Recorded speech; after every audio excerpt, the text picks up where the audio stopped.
মেয়েটার কপালে আর কোনো শান্তি নাই। ওকে জানো পোড়ানোর জন্য একের পর এক কারসাজি করছে তারা। তার বউরা একটু শালীনতা ভাবে চলাফেরা করুক, যেন কেউ খারাপ বলতে না পারো। তুই আগের দিনগুলোতে তাকাই দেখ, তুই যখন আমার বাসায় আইতি তোর গায়ে কোনো উন্না থাকতো, তুই চলাফেরা করতি কেমনে আর আমি চলাফেরা করতাম কেমনে? আমার একটা কথাই বলতো, তুমি আমার বউ, আমারও ফ্যামিলি আছে, তোমারও ফ্যামিলি আছে। আমি চাই না আমার বউরে কেউ বাজে কথা বলুক, এর জন্য আমি চলাফেরা করতাম ওই রকম। তুই তো কালকে কইলি জ্বর জামাই ওরে এরকম ভাবে চলাফেরা করতে দিত না, মানা করতো। আমি রিকোয়েস্ট করে পড়াইতো না, ট্রু কি করতি পড়াইতিও।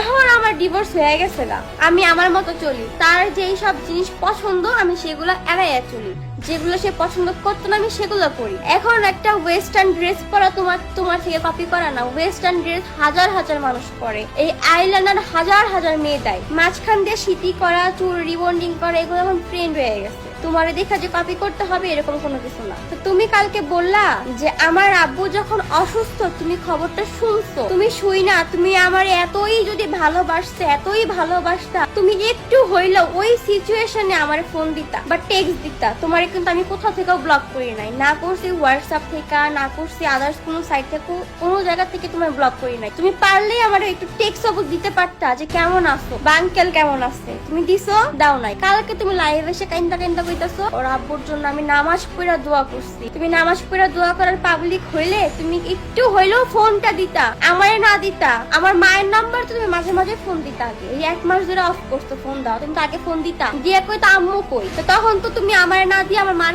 ফোনে ফোন দিয়ে কইতে পারতা যে আম্মু আব্বু কেমন আছে বা আঙ্কেল কেমন আছে। তুমি দিছো?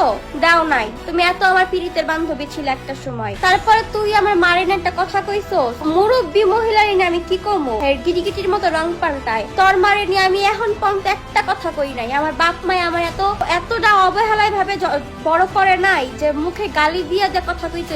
তুই আমার ফ্যামিলি নিয়ে গালি দেওয়া কথা কইছো, বাপ মায়ের নিয়ে গালি দেওয়া কথা কইছো, আমি কিচ্ছু কই নাই। এখন পর্যন্ত তোরে কিছু কই নাই। আমি যে লাইফটা করছি লাইভের মধ্যে কিন্তু আমি বলছি যে তোর মার আমি কিছু করবো না, কারণ তোর মায়ের দোষ নাই। মায়া মানুষ দোষ করলে বা সন্তান দোষ করলে বাপ মা অলওয়েজ চাইবো তার সন্তানকে প্রোটেক্ট করার জন্য। আমি তোর মারে এরকম ভাবে বলছি, আমি এই কথাটাই বলছি যে আমি তোর মারে দোষ দিব না, তোর মায়ের কোনো দোষ নাই। তুই কালকে লাইভে কস কি আমার মায়ের নাকি গিরিগিটির মতো রং পাল্টায়। তোর মায় কি করে? তোর মায়ে যখন আমার বাসায় আইছে তোরে নিয়া, আমার মায়ের বাপে কোনো দিক থেকে আপ প্যান্ট কম রাখছে? আপনাদের উদ্দেশ্যে আমি কথা বলি। এখন আমি যদি আপনাদেরকে কোনো গালাগালি দিয়ে কথা বলি বা আমার একটা ফ্রেন্ড আমি গালাগালি দিয়ে কথা বলছি, খুব ভাবে হ্যারাস করছি, হ্যারাস করার পরে আমি সেই ফ্রেন্ডের বাসায় গেলে সেই ফ্রেন্ডের মা বাপকে আমার আস্থা রাখবো? আমার কথা শোনাবে না? আমার বাসায় আসছে বাজে ব্যবহার আমরা করি নাই। আমার বাপ মা নাস্তা পানি দিয়া ওর মারে হাত টাইনা ধরে কইছে জাপা খান, এমনি করে আপ্যায়ন করছে। সেই মহিলা আমারে বুকে নিয়া কাঁদছে, আমি কাইন্দা দিছি, আমার চোখের পানি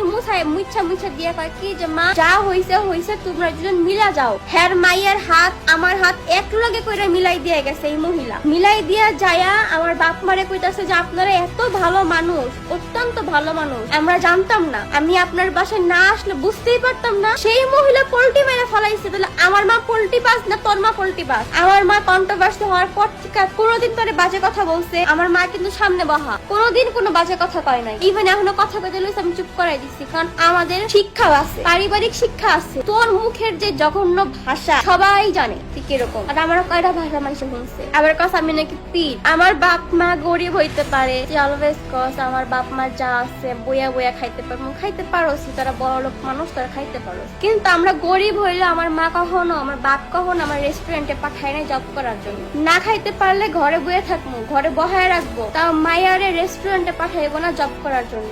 তুই কস আমি কুত্তা, আমি কুত্তা হয়ে ঘেউ করি। কুত্তাও একটা প্রাণী, কুত্তা হয়ে ঘেউ করলেও আমি একটা কুত্তা প্রাণী, কিন্তু তোর মতো জঘন্য মুখের ভাষা এখন পর্যন্ত বাইট করি। আর কইছস যে আমি আমার অতীত ভুললা চাই। তুই কি তোর অতীত ভুললা গেছস? আমার বাসায় একটা পার্সন আসছে, সে তার একেবারে পায়ের নখ থেকে স্টার্ট করে মাথার চুল পর্যন্ত সব অতীত জানে। তবে আমি তার ফেস এখন রিভিল করবো না। আমি তাদের মুখ থেকে কিছু কথা আপনাদেরকে শোনাবো, তার পাস্টটা কেমন ছিল। আমি অনেক বলছি যে আমার কাছে কিন্তু প্রুফ আছে রে, যেমনি আসুস থাক, তুই তোর মতো থাক, কোনো কথা কইস না আমার নিয়ে, কিছুই কইস না, তুই তোর মতো থাক। তারপরেও খোঁচা মেরা কথা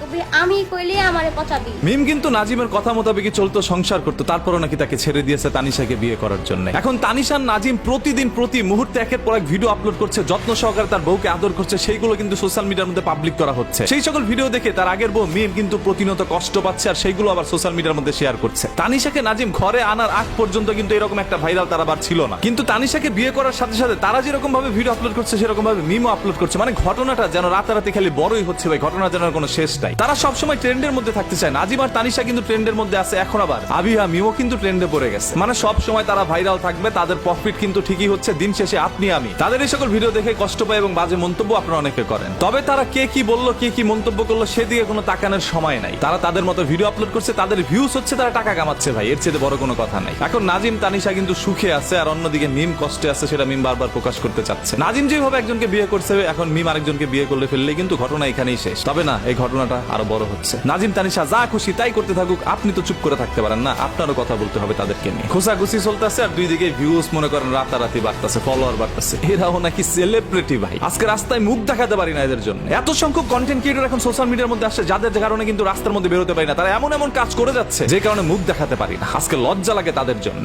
এরা যদি কন্টেন্ট ক্রিয়েটর হয়, এরা যদি ইউটিউবার হয়, এরা যদি একজন ফেসবুক ইনফ্লুয়েন্সার হয়, এরা যদি সেলিব্রিটি হয়, তাহলে জীবনে হয়তো আমরা কিচ্ছু হইতে পারি না। কিছু হইতে পারি আর না পারি ভাই, একজন মানুষ হওয়ার চেষ্টা করি, এটাই সব থেকে বড় কথা। বাই দ্য ওয়ে, আপনাদের সবার কাছে এই বিষয়টি কি মনে হচ্ছে আপনি একটু কমেন্ট করে জানান। দেখতে চাই সবার মূল্যবান মতামত। আপনারা কার সাপোর্টে আছেন, নাজিম, তানিশা, অন্যদিকে মিম? কমেন্ট করতে থাকেন।